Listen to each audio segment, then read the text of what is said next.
sommes sur le viaduc de Chaumont, en Haute-Marne, et nous sommes actuellement en cours de remise en état d'une nouvelle étanchéité sur ce viaduc historique.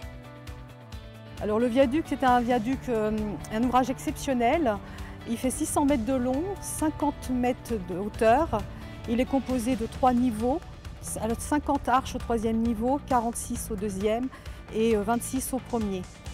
Le 3e niveau est un niveau ferroviaire, le 2e niveau est un niveau technique où passent les câbles de signalo et le 1er niveau est ouvert au public.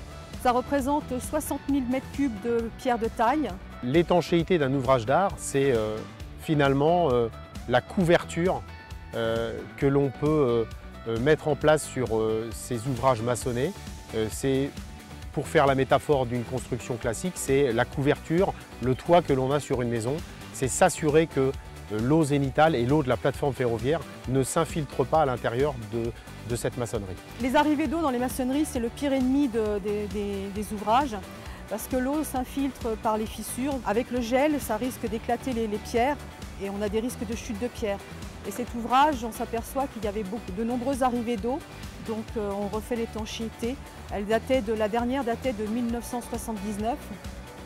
Donc on voit des traces de calcaire, de concrétion, donc effectivement il fallait intervenir pour la pérennité de l'ouvrage.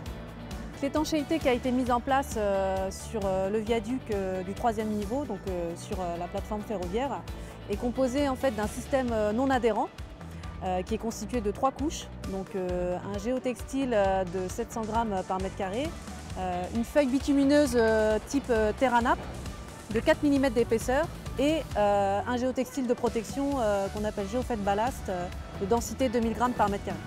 Parce qu'en fait c'est un système non adhérent qui a été mis en place sur ce niveau du fait de l'état actuel du support qui nécessitait en fait un temps de préparation très important qui était incompatible avec le planning de l'OCP.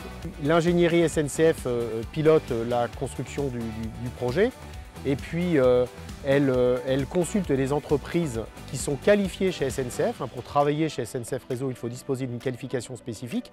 Donc là, autour de nous, on a une entreprise de voie qui vient déposer la voie ferrée, qui vient enlever le ballast et on remet ensuite l'ouvrage à une entreprise spécialisée dans la pose de l'étanchéité qui est également, elle, qualifiée et qui pose enfin des produits qui sont également sur liste d'aptitude, c'est-à-dire des produits que SNCF a validés et qui doivent en fait répondre à cette durabilité attendue. Nos ouvrages d'art sont surveillés par nos contrôleurs ouvrages d'art SNCF tous les 5 ans.